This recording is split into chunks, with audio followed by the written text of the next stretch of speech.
Eugene the Fit. Check out my website, eugenethefit.com. See the daily tips, get you a program. Follow me at Eugene the Fit. Now let's get it.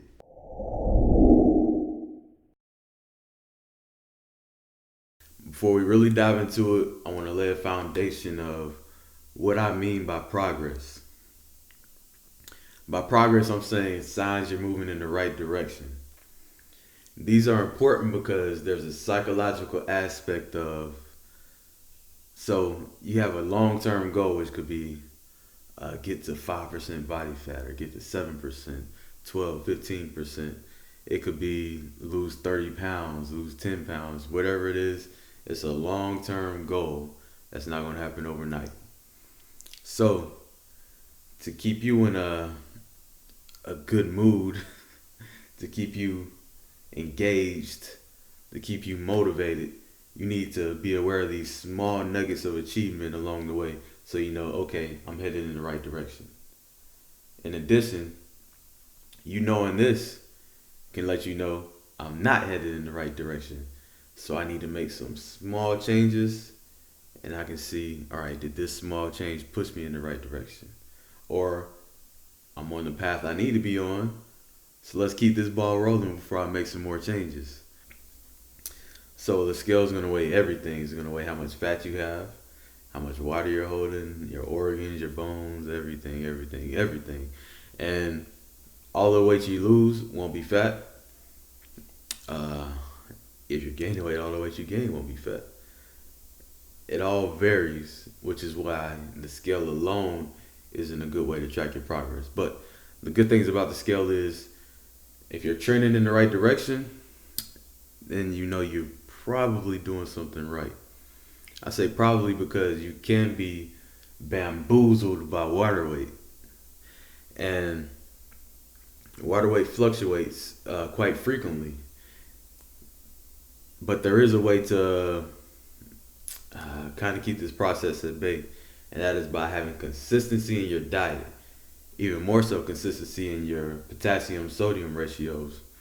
If you do this, your body will regulate the amount of water it decides to hold, and you have a better idea of how much weight you're losing that is more likely fat as opposed to water and fat, some combination of the two. So you do that, you'll help keep the water weight at bay. You can be more accurate in the weight you lose.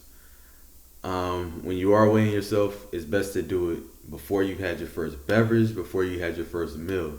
So that would be like first thing in the morning. And I suggest you tell yourself that this is a long game and be comfortable with the process. Don't be so dependent on did I lose weight today compared to yesterday or the next day to the previous day and so on. Look at how am I doing over time.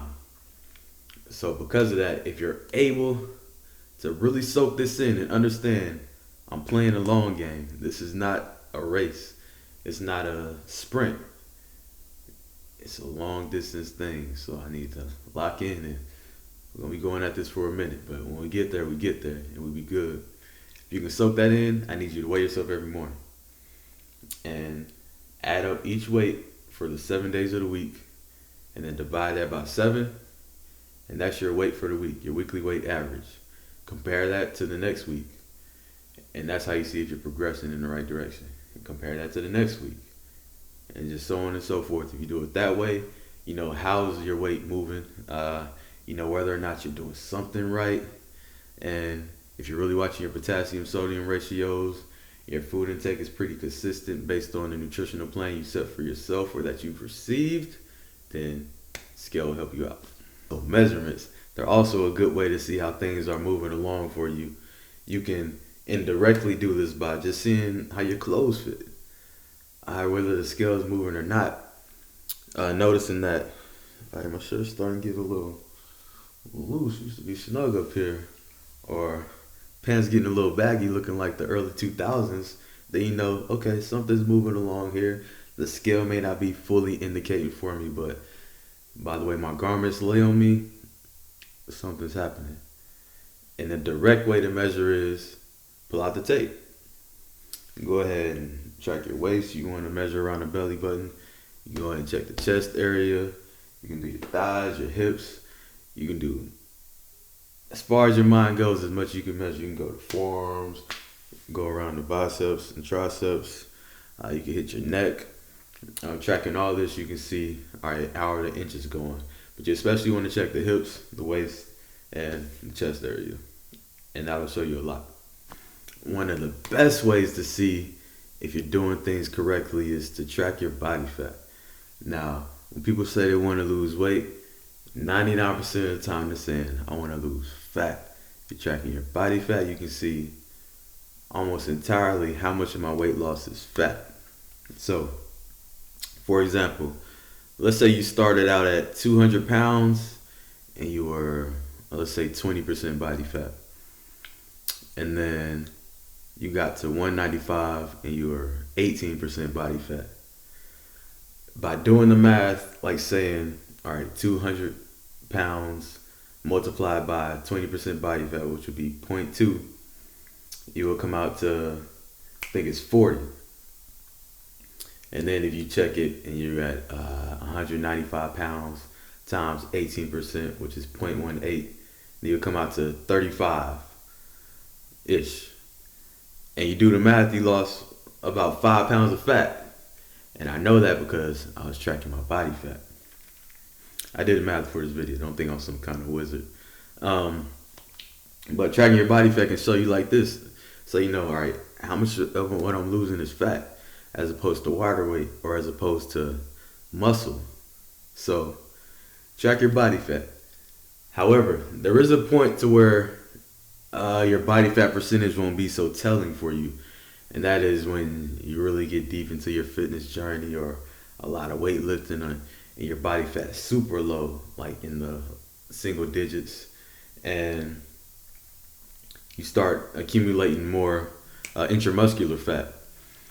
And then that's going to show up in your body fat percentage, even though this is beneficial fat. That's actually helping you perform in the weight room. So that's when you have to rely more on pictures. So photos, videos as well will be your best friend in this whole tracking situation. Because no matter where you are on your journey, the camera won't lie if you're using the same angles. You're under the same lighting. You're doing it at the same time of day. Like before you eat or before you even had your first sip of water. Then it's always going to be accurate because you can't cheat the camera if you're doing it the same exact way. And why would you want to cheat the camera if you want to track your progress anyhow?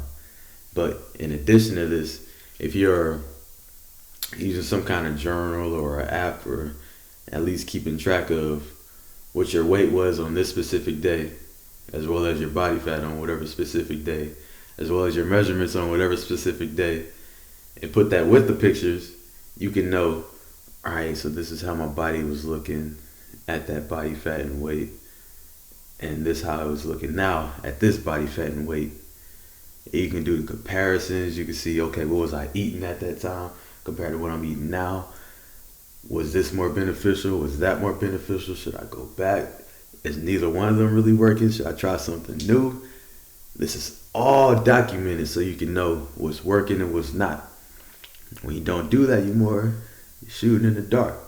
So the more information you have, the more information you can use for the greater good. So if you're watching this and you're like, all right, I see what you're saying, how to track my progress and all, but how I made progress in the first place, then check out my video, How to Cut.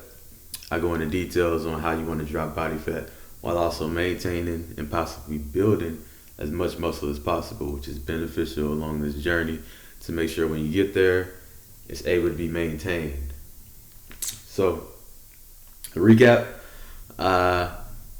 progress is seeing if you're moving in the right direction. And whenever you track it, whatever method you decide to use, whether it's pictures, body fat, measurements, scale, or all of the above, or some combination, then you want to do it under the same conditions. For me, because it is the most effective, it is in the morning, before I even take a sip of water, before I have my first meal, but after I use the restroom, because I drink so much water, I gotta urinate. But do all that, and then having more consistent conditions to check my progress. So I suggest you do the same, but whatever you do, always same condition. It'll be more accurate. And when you make adjustments, this is also important to highlight. Don't do it too often. I suggest between 2 and 4 weeks of doing the same kind of routine to see if, all right, am I moving somewhere? Am I stagnating? Am I going in the wrong direction? So don't adjust too often or you won't know what was working. Because you could have been onto something that was striking gold, but you moved on too fast. You didn't dig deep enough. So keep that in mind. If you like the video, hit like, subscribe to my channel, check out my other videos, leave me a comment, you got questions, follow me at Eugene the Fit, check out my website, eugenefit.com, see the daily tips, get you a program, and like we always do at this time, be great.